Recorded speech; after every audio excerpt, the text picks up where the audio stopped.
There are things that believers have prayed for and it refused to go. There are conditions that seem not to answer, and you are saying, why? Let me tell you this. Every time you say, Lord, why is it that we trusted you but we did not see this manifestation?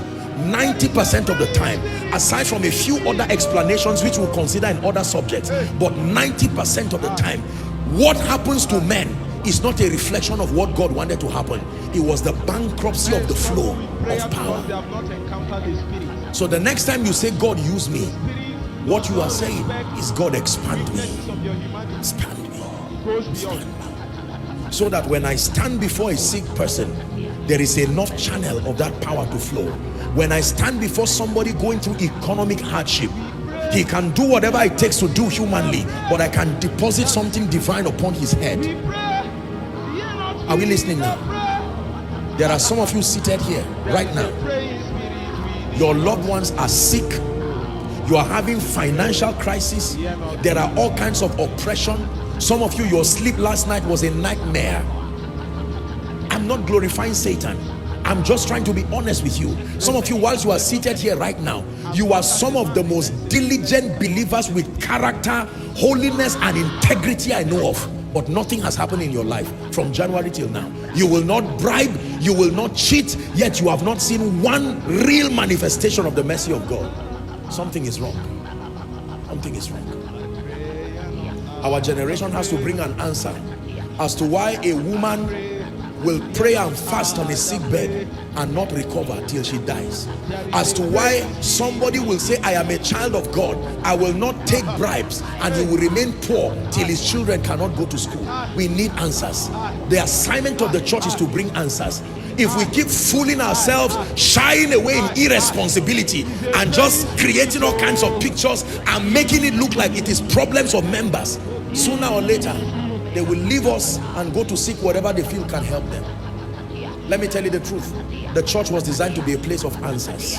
And I challenge every servant of the living God, including myself, that while we commend ourselves for the little God is doing, we must be honest with ourselves. The world is asking questions. We are either not hearing or being deafened by our arrogance over little, and we are not staying to get real answers. We need answers. Tell me why the cancer plaguing me does not seem to reduce after prayer, and yet the Bible says, by his stripes I am healed. Tell me why integrity does not seem to reward in my life.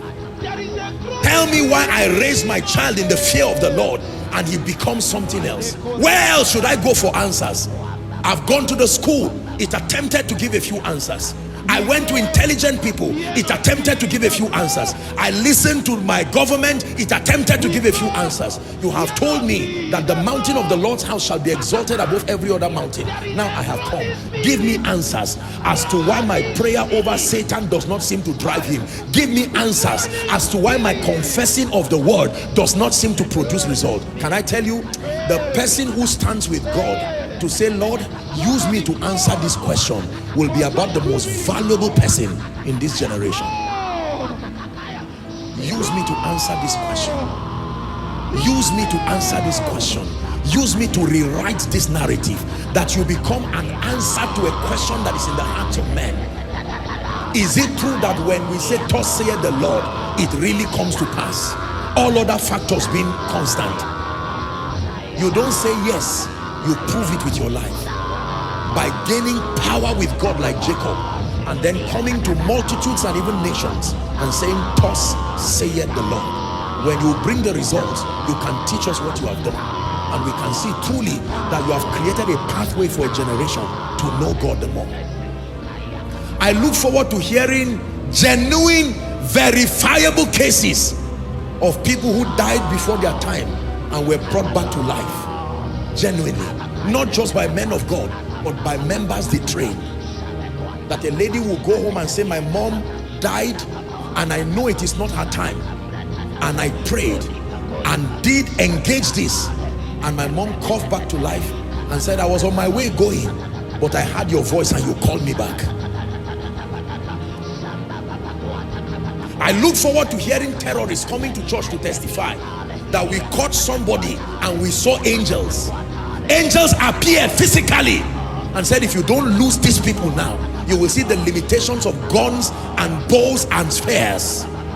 And we decided to lead the people out, not just to deliver them. Can I tell you this sincerely? If the church does not attend to the needs that are confronting society, the church will be extinct. But not in my lifetime. Not in my lifetime. I belong to that generation that will say, Maranatha, come. Everything, come. Your power, come. Your wisdom, come.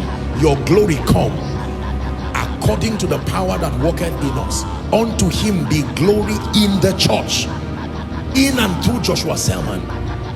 So whilst you are seated here, you are not just becoming a believer to get a job, get promotion. You are receiving what empowers you and planting a hunger within your spirit. Some of you, after this program, you will go and have a retreat for 2-3 days and say, Lord, I'm not looking for power to satisfy my lust. The kind of alignment I need to submit to for God's sake host more of you. Let it happen to me.